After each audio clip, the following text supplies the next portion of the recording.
Salut à tous, on se retrouve aujourd'hui pour parler du FC Barcelone ce jeudi 13 novembre et on commence tout d'abord avec l'équipe féminine. Pourquoi? Parce que hier soir, elle joue un match de Ligue des Champions féminine. Donc le Barça recevait l'équipe de Leuven et ça a été une formalité pour les joueuses du FC Barcelone. Victoire 3-0, elles ont tiré plus de 45 fois quand même le Barça. Donc elles auraient pu marquer beaucoup plus de buts. Bon, il y a eu beaucoup d'arrêts de la gardienne bien sûr de Leuven, il y a aussi des tirs hors cadre. Mais en tout, voilà, ça fait 3-0. Comme je dis, le score peut être beaucoup plus lourd. Bon, bref, ça reste une victoire, bien sûr, pour le Barça qui est actuellement en tête, bien sûr, de cette poule unique de 18 équipes de Ligue des Champions. Les 12 premières seront qualifiées avec les 4 premières qui éviteront de passer par les barrages. Et le Barça actuellement, 9 points à prendre, 9 sur 9. Donc, il y a 3 équipes 9 sur 9. Donc, il y a le Barça, Lyon et Manchester United. Plus 13 déjà en différence de but pour les joueurs du FC Barcelone. Donc c'est festival tout simplement depuis ce début de saison. Donc félicitations à elle. On continue, on va parler cette fois-ci des unes. Donc tout d'abord sport les gars, et ça parle de Laporta réagit. On va revenir sur quelques déclarations de Juan Laporta qu'il a pu faire, c'est exactement hier.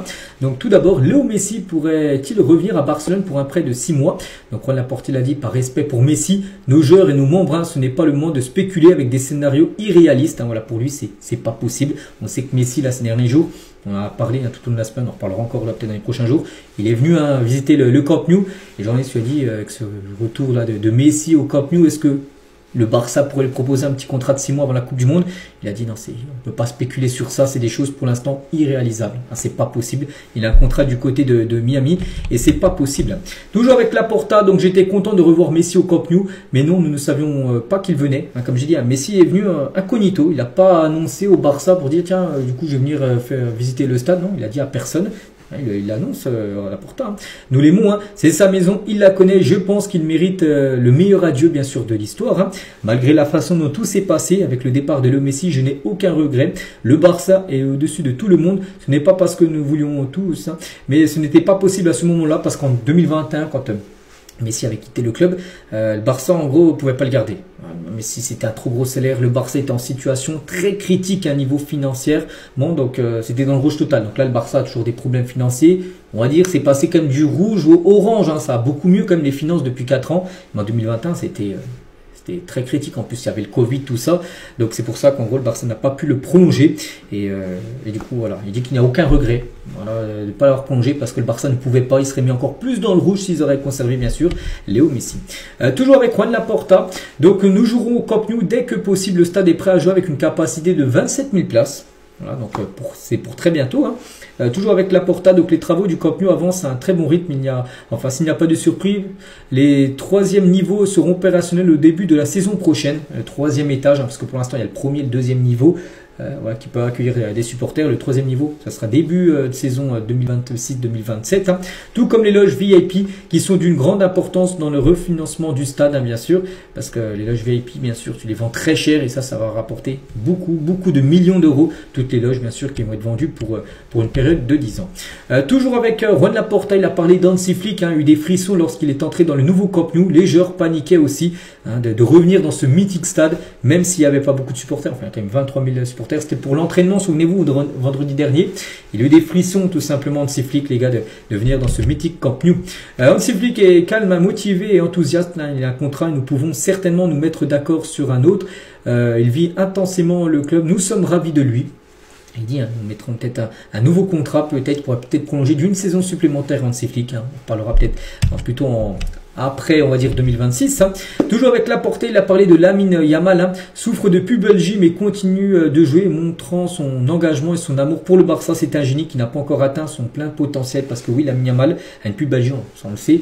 Mais avec une pubalgie, tu peux quand même jouer. Mais bon, t'es pas 100%, tu as une pointe au niveau de l'aine, ça te gêne un petit peu, mais tu peux jouer. Et il le dit. Et Lamine Yamal profite de la vie. À 18 ans, il fait preuve d'une maturité remarquable pour son âge. Je ne m'inquiète pas de son mode de vie.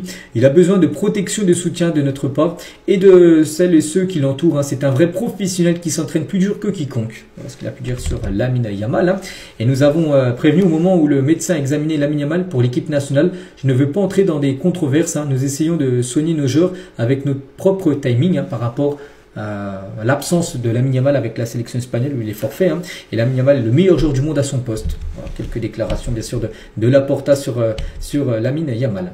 Et toujours avec Laporta, les retrouvailles avec Florentino Pérez ont été respectueuses et cordiales, mais les relations ne sont pas bonnes parce qu'ils ont participé à l'affaire Negreira, cette affaire qui a entaché comme le Barça sur de nombreuses années, en présentant des revendications non pertinentes et non concluantes. Que le Real Madrid avait dit que en gros le Barça avait été favorisé par rapport à l'arbitrage grâce à l'affaire Negreira, donc ça pour Laporta ça passe toujours pas. C'est pour ça que les relations sont toujours, on va dire, un peu délicates, bien sûr, avec Florentino Pérez, le président du Real Madrid.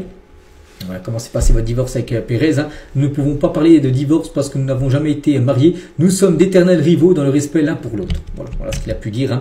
Et tant que je serai président, Barcelone reste la propriété de ses membres, bien sûr, des sociaux du club, hein. Et actuellement, je ne pense pas aux élections parce que les élections vont bientôt arriver pour savoir qui sera le nouveau président. Ça peut être lui qui peut être reconduit ou un autre, hein.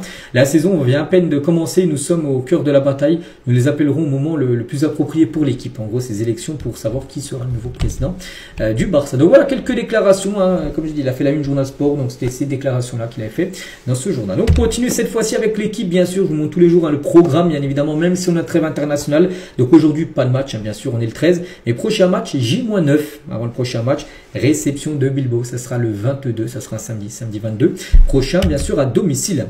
À noter les gars, l'horaire d'un match a été annoncé, donc là c'est les matchs du mois de novembre avec bien sûr Bilbao, Chelsea, Alaves, puis après on bascule sur le mois de décembre, bien sûr, et officiel, le Barça accueillera Osasuna pour la 16e journée de Liga, donc ça sera le 13 décembre prochain à 18h30, donc ça sera un samedi, voilà, le samedi 13 décembre, voilà, parce que là ils sont en train d'organiser date horaire concernant la 16e journée, donc le Barça jouera contre Osasuna, ça sera 18h30 un samedi. Concernant le prochain Classico, donc pour l'instant on ne sait pas quand ça sera exactement, hein, ça sera peut-être le Classico en Liga pour le match retour, ou peut-être bien sûr peut-être la Super Coupe bien sûr d'Espagne sur la finale, parce que si les deux équipes s'affrontent, ça sera seulement en finale en Super Coupe d'Espagne ce jour en janvier, ou peut-être en Coupe du Roi, hein, ça a été le cas la saison dernière, la finale avait été Barça-Real, hein. Donc en tout cas le prochain Classico, le Barça devrait porter ce maillot-là. Voilà, il y aurait toujours le Barça des maillots un petit peu, on va dire, modifiés lors des Classicos. Ça devrait être ce maillot-là pour le prochain Classico. On va parler d'une grosse info, ça concerne Harry Kane. On parle de ce joueur qui joue au Bayern, mais en tout cas, le Barça fait de Harry Kane sa priorité pour succéder à Robert Lewandowski. L'Anglais a une clause d'environ 60 millions d'euros pour quitter le Bayern l'été prochain, parce que quand il est arrivé au Bayern, en 2023 ou 2024, je ne sais plus quelle année il est arrivé exactement. Il a mis à partir dans son contrat qu'à partir de l'été 2026, donc là dans quelques mois, il pourrait quitter potentiellement bien sûr le Bayern pour un montant. Donc le montant serait de 66 millions d'euros. Et voilà, le Barça, s'il paye cette somme, ils peuvent faire venir Harry Kane. Et le joueur en plus lui serait plutôt ok, hein. Harry Kane qui déménage à Barcelone est une réelle possibilité. Le message d'une source est le suivant: Harry Kane veut vraiment rejoindre le Barça, mais il doit accepter une réduction de salaire aussi pour y arriver, parce qu'il touche un gros salaire. C'est vrai qu'il devra faire des efforts financiers un peu comme Lewandowski. Quand Lewandowski a quitté le Bayern pour arriver au Barça, voilà, le Barça l'a fait venir, mais il a demandé, Barça lui avait dit de faire un effort financier. Il a touché moins d'argent que ce qu'il touche au Bayern. Donc Harry Kane, s'il veut venir du côté du Barça, on a l'impression qu'il serait plutôt tenté de faire, hein, et ben il devrait aussi descendre son salaire que ce qu'il touche actuellement du côté du Bayern. Imaginez les gars, Harry Kane, ça peut être pas mal, hein, bien sûr. Donc attaquant, bien sûr, un joueur parfait pour remplacer, bien sûr, Robert Lewandowski. Après, ça, c'est pas un joueur ultra rapide, on sait Harry Kane, mais c'est un joueur dans la surface. S'il a une frappe, tout ça, c'est à chaque fois cadré et souvent ça finit au fond des filets. C'est un tueur, hein, bien sûr, devant les buts. Donc c'est une possibilité. Il y a d'autres joueurs, on a déjà vu Eta, Young, Julian Alvarez. Alvarez, après, ça sera beaucoup plus cher, hein. Donc lui, si c'est 66 millions d'euros, Alvarez, les gars, c'est le double, hein. Je pense au moins plus de 130 facile, hein. L'Atlético, ils ne lâcheront jamais Alvarez pour 66 millions d'euros. Donc il faut voir avec, bien sûr, ce que a le Barça, niveau financier, c'est quoi la meilleure option. Et Harry Kane peut en faire partie. Je ne sais pas ce que vous en pensez. Tiens, n'hésitez pas à mettre en commentaire pour vous. Est-ce que vous serez plutôt pour ou contre, bien sûr, une arrivée d'Harry Kane. Et concernant Lewandowski, lui qui du coup devrait partir, ça on le sait, hein, Lewandowski ne devrait pas être prolongé. De nombreux clubs s'intéressent à Robert Lewandowski, dont le contrat expire l'été prochain, le 30 juin 2026, fin de contrat. Il ne devrait pas prolonger, hein, bien sûr. Hein. C'est pour ça qu'on parle beaucoup d'Harry Kane, hein. Donc il serait difficile pour Barcelone de laisser partir Robert Lewandowski en janvier, hein, parce que c'est vrai qu'il peut partir avant la fin de son contrat, comme ça le Barça pour récupérer un peu d'argent. Mais voilà, si le problème, c'est s'il part, il faudrait trouver un remplaçant. C'est-à-dire que le Barça, par exemple, vend Lewandowski, on va dire, entre 5 à 10 millions d'euros, parce qu'il ne vaudra pas plus cher. Hein. Un joueur qui en fin de contrat 6 mois après, il ne va pas partir pour 50 millions d'euros, bien sûr, et surtout qu'il est âgé. On va dire que tu vends Lewandowski 5 millions d'euros, c'est-à-dire qu'il faudrait trouver un remplaçant, c'est-à-dire qu'il faudrait que tu investisses 5, même plus d'argent sur ce remplaçant. Donc non, il n'y a aucun bénéfice. Donc le mieux, c'est bien sûr qu'il finisse son contrat et que l'été prochain, tu essayes de faire venir un joueur peut-être du calibre, hein, tout simplement, d'Harry Kane. Hein. Et concernant Lewandowski, on apprend que le Fenerbahçe est prêt à offrir à Lewandowski un contrat de 18 mois à partir de janvier. Ils aimeraient l'avoir dès janvier. Comme je dis, le Barça souhaiterait au moins l'avoir jusqu'à la fin de son contrat. Donc le Fenerbahçe veut le signer en janvier. Sinon, il y a l'AC Milan qui aimerait le signer l'été prochain, l'AC Milan, donc gratuitement. Donc Zlatan, hein, qui travaille du côté de l'AC Milan, ancien joueur du Barça, fait pression pour que l'AC Milan signe Lewandowski avant la saison prochaine. Lewandowski est également prêt à les rejoindre, hein, car il continuera à jouer au haut niveau de la Ligue des Champions, au plus haut niveau, bien sûr. Voilà. Donc c'est pour ça qu'on va suivre ce dossier, bien sûr, de très près. Donc voilà ce qu'il y a à dire aujourd'hui. J'espère que ça vous a plu. On se retrouve, nous, demain, bien sûr. Demain vendredi, hein, pour le prochain numéro. À demain.